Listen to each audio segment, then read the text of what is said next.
This video is going to give you the exact 2 steps you need to take if you want to become a really high level shooter. If you're a player who's constantly working hard, getting in the gym and getting hundreds of shots up, yet you still aren't as good of a shooter as you think that you should be or that you want to be, this video is going to give you the exact reason why, and I'm going to tell you exactly what you need to do in order to get to the level that you want to get to. The problem with a lot of players and how they train shooting is that they don't train to actually be successful in real games, which is why you can walk in and see them shoot in an empty gym by themselves and they look really good, but you put them on a court in a 5-on-5 setting and all of a sudden they fade into the background and all that work is basically for nothing.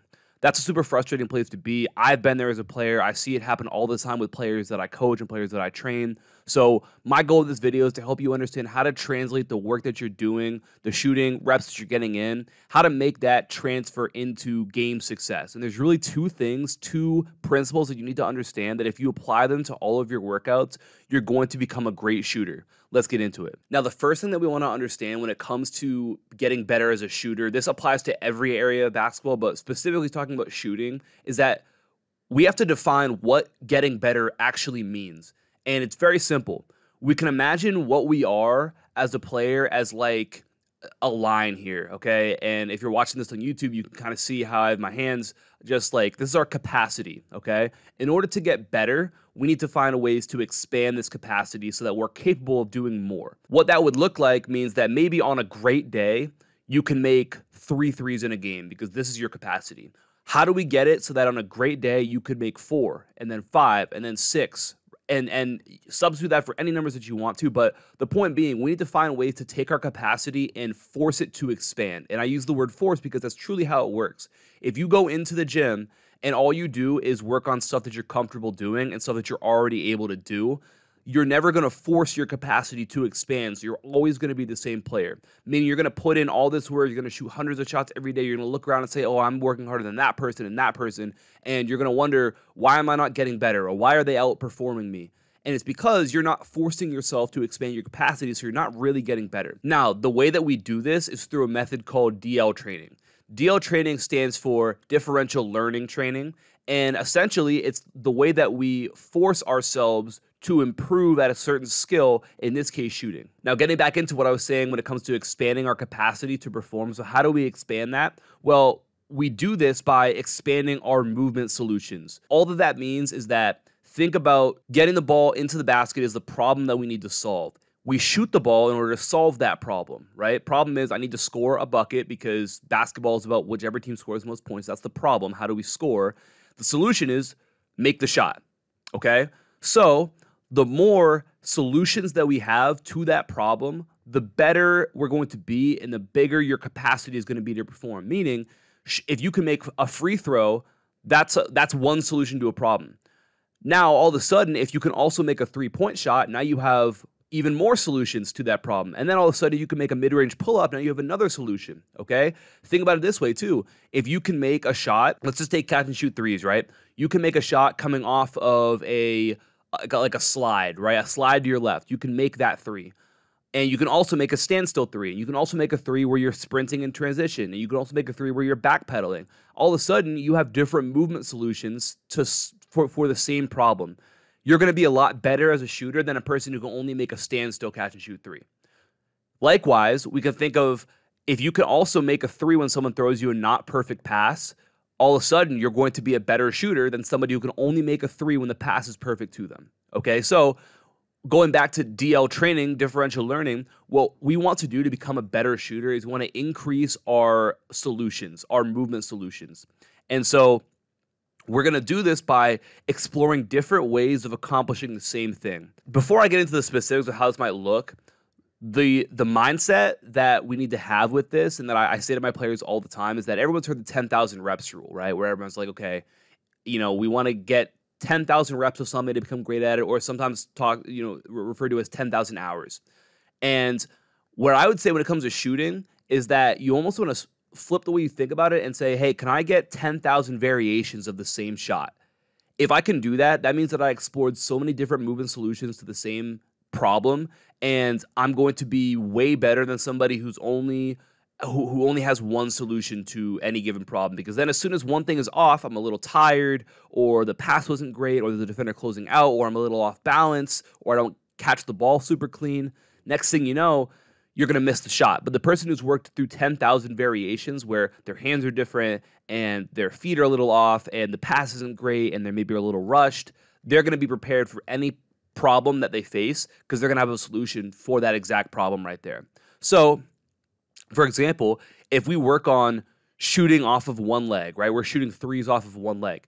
We're going to be so much more prepared to make shots in games when you're a little bit off balance because you've worked on being really off balance because you're shooting off of one leg. That's just an example. We're going to dive into some more examples of what that might look like. So types of differential learning shooting, right? When I just refer to it as DL shooting.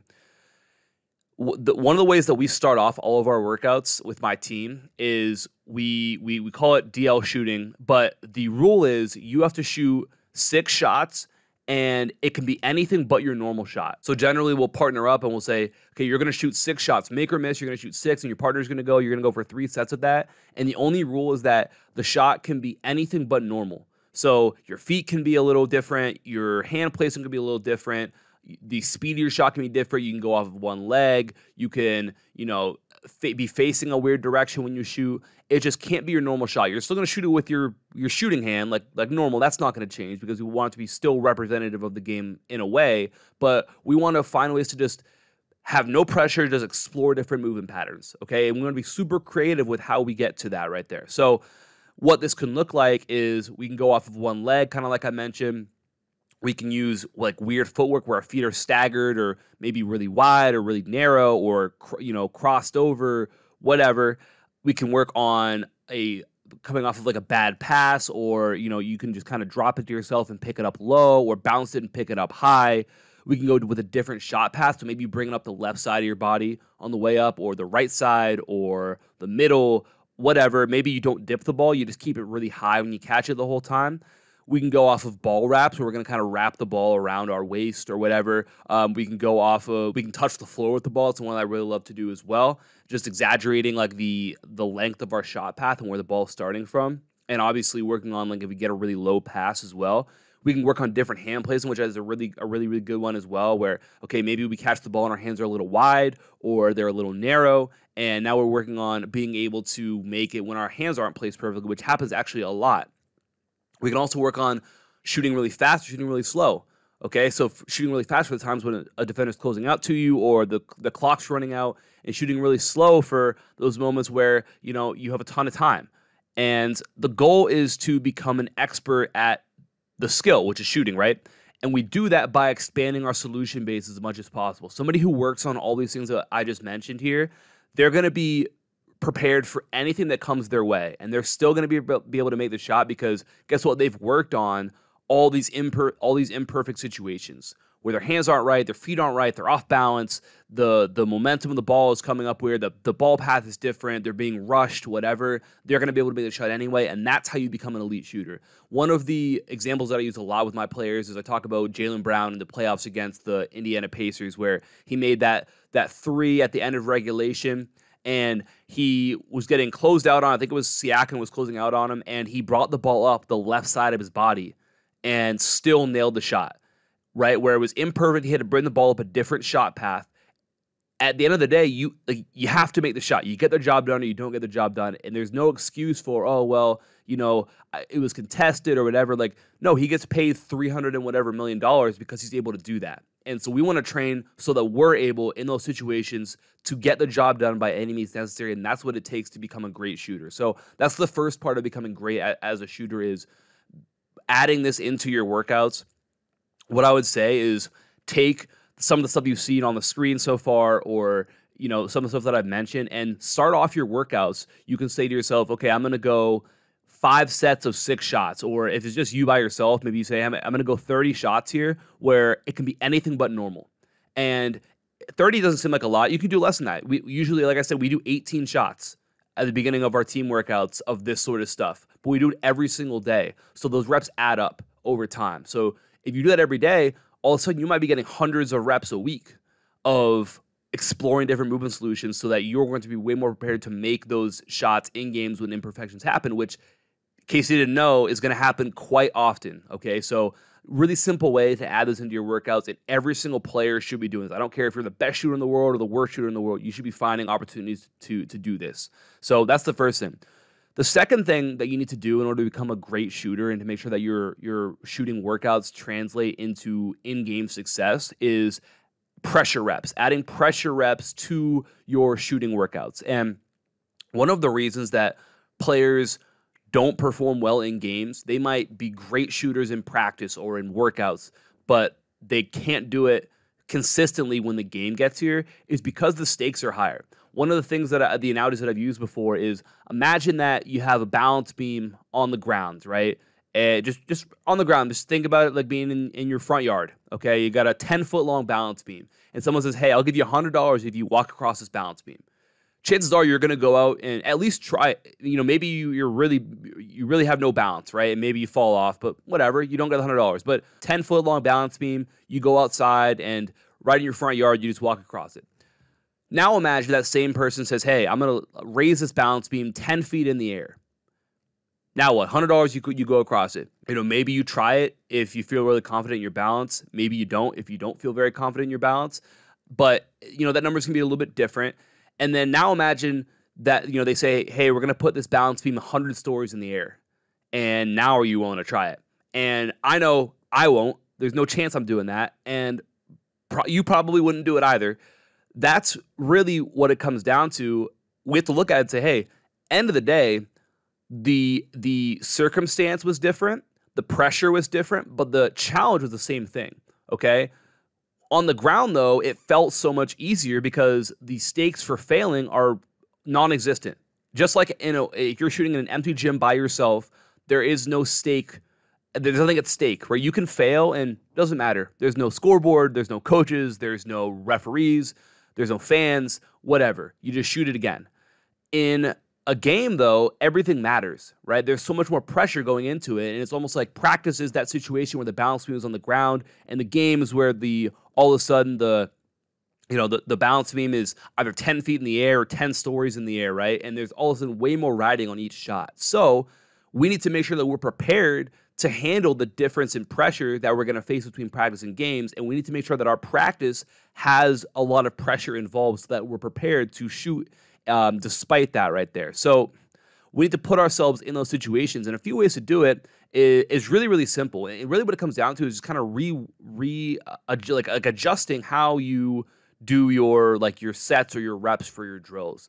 This might not be for every drill, right? But at least for a few, I think it's a good idea to kind of approach it this way. So one of the ways that I love to do it is just super simple. We'll go for a certain amount of makes in a row. So maybe instead of going 5 spots, 5 shots, or 5 spots, 5 makes, we go, okay, at each spot, we've got to make 3 in a row. So now all of a sudden you make your first shot, you make your second shot. Well, now there's a lot of pressure on this next shot because if you miss it, you're back to 0. And now we can start to add in pressure to our shooting, which is going to translate much more to the game where there's pressure on every shot because you're down 2, or you're worried about your playing time, or you've got someone in the crowd watching you that you want to show out for. Whatever, there's pressure, and we can stimulate it that way. Super simple way to do it. Just going from straight makes to makes in a row is a really great way to do that.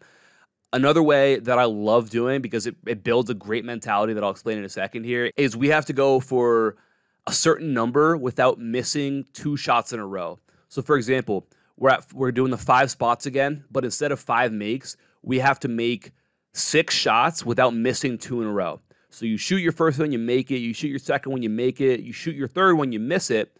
As long as you make the next shot, you keep going. So you shoot your next one, boom, you're at 3 makes. Okay, but you missed that one, you're back to 0. So now what that does is, again, it puts pressure on you to not miss 2 in a row, but it also builds a mindset of, I don't miss 2 shots in a row.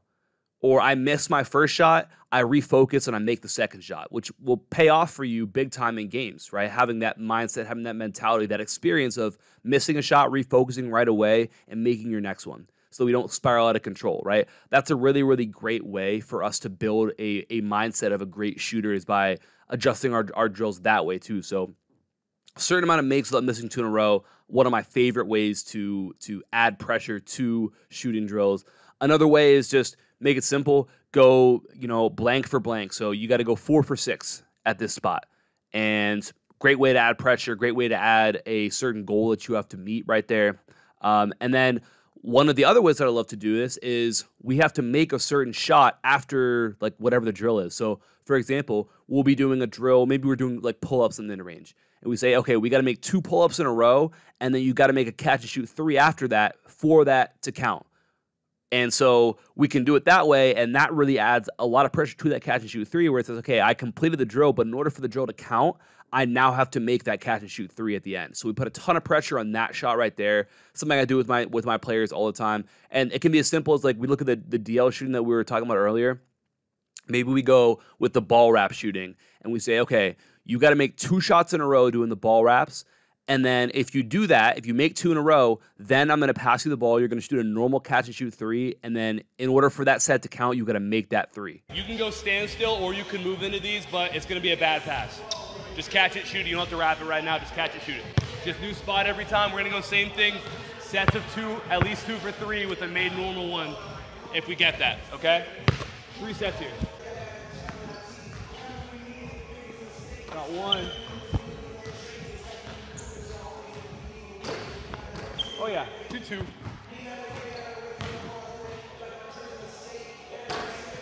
Normal shot.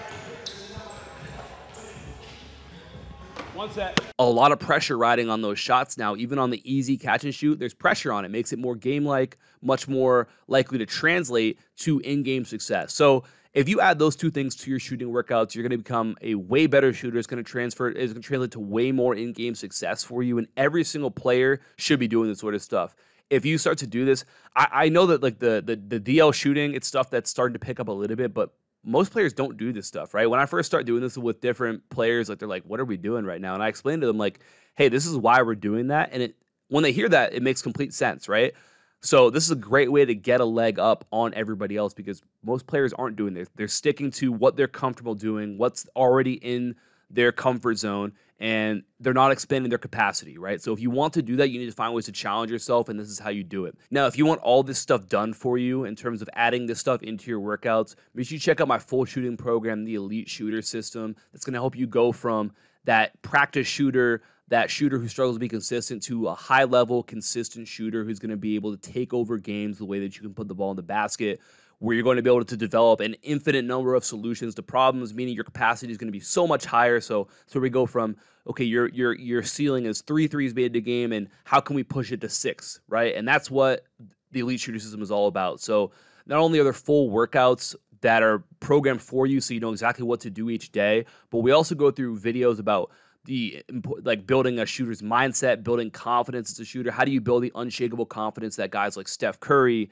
and the best shooters in the world have? And we talk about that a ton as well. We talk about the basketball IQ points behind being a great shooter. We call it the classroom, where we break down film, we watch some of the best shooters in the world, and we take things you can add to your own game. So not only is it a full workout program when it comes to developing your shooting, but you're also going to develop your shooting from a confidence perspective and also from a basketball IQ and understanding perspective. So highly recommend you check that out if you want to take your shooting to the next level. That'll be the top link down in the description below. Make sure you check that out. I appreciate you for watching. Talk soon. Peace.